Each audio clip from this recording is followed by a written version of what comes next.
everyone. This pretty much summarizes the course of this war. This is true.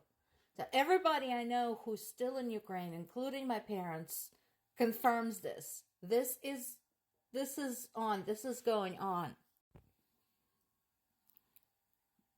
And basically what this means, it doesn't just mean that, there's sirens going off, there are explosions and stuff like that. Remember, people still have to live their lives and function and work and just go about their daily business in those conditions. I spoke about this with my therapist, actually, and she did say that one of the things that is not being mentioned a whole lot is, while it's true that political scientists, historians, people specifically who study wars, are definitely writing a new page into history books with the war in Ukraine because of so many unique traits.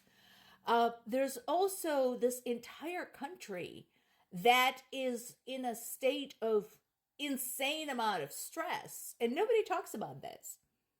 And remember, this comes for Ukrainians on top of COVID. So we had COVID, and then we had an invasion 2 years later. So this entire group of people living in Ukraine currently have been in a state of stress this several years now, and it's not letting up. And what that means for a human being is unknown.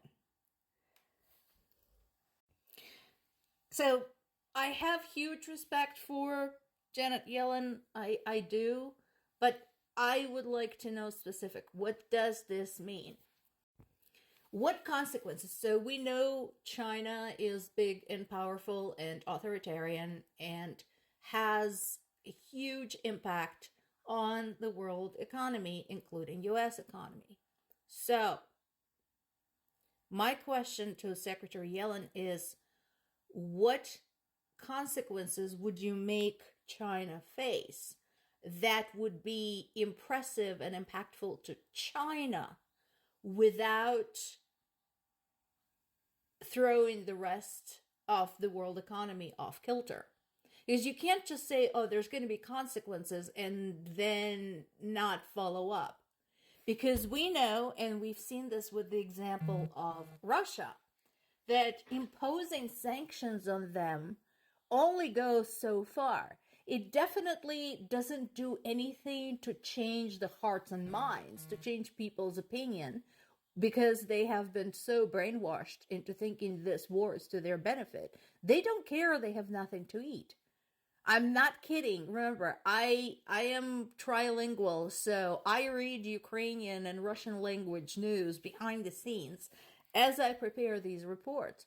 So how is China different? Now, China is not actively invading, but that is only a matter of time, because there's no doubt in my mind, not even for a second, that China is watching whether Russia can get away with invading Ukraine so that China could invade Taiwan. China wants to see what is the world reaction going to be to this, and what the end result is going to be, to see what it can get away with. So just saying there's going to be consequences and then providing no specifics doesn't do anything. So this is a great story. This is a Kyiv Independent talking about the Black Sea export corridor. Does anybody even remember that? So this is the same corridor that was created after Russia pulled out of the grain deal. Do you remember that? So that happened in July of 2023. So it's going to be 1 year in July since Russia pulled out. So Ukraine created another way to get things out of its ports. Initially, it was just going to be for humanitarian aid, but it worked so well that it turned into a full-blown new trading route. And again, if you don't believe that Ukraine's ability to export things affects you in any shape or form, go look it up. Google Ukraine's exports and where they're going. And let's not forget, once again, that quite a lot of Ukrainian grain specifically goes to the developing countries in Africa, some of whom had sided with Russia. Let that sink in for a second. Basically, Ukraine is feeding for free the friends of its invaders. Thank you, Lithuania, like other Baltic states and like Poland and Finland and other people who have experienced living under Russian control. Lithuania has been essential in providing assistance to Ukraine. Basically, what they're doing is, I can appreciate it. So 2 million euros when it comes to military expense is pocket change, honestly. And what they're doing is actually using that very small amount of money where it can do the most good. So they are using it to buy drones, which is brilliant.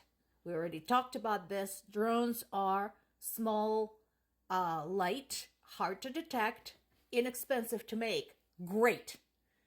Let's take a chunk of money and make as many of them as possible. And so we're talking about 3,000 drones. That is getting some serious bang for your buck. That is awesome. Finally, what's going on in Zaporizhzhya? So this tiny little bit is in Russian. This is me talking to my dad, basically saying, hey, what's going on there? I've heard that there were some big strikes against Zaporizhzhya. And he said, yes, it was 2 or 3 kilometers from where my parents live.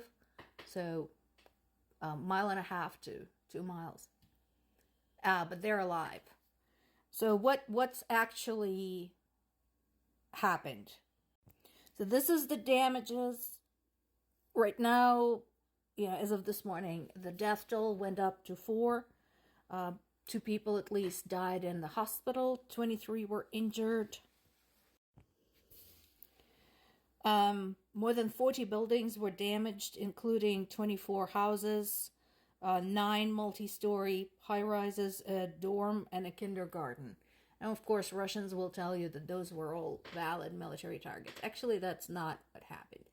What's in that area of the city is Motor Sich. Motor Sich is an airplane engine plant. And that's what they were aiming at. But as usual, they were aiming at Motor Sich and it ended up hitting all the fuck else in the area. So that is what happened. Dad said it was very loud for a while. They're still alive, but like I said, that is very close to home. How I know this, I used to do some internship work as a student at the automotive factory that is located not far from Motor Sich, and that's I want to say a half-hour walk from where my parents live. So there's that. My parents are alive, and I am grateful to that.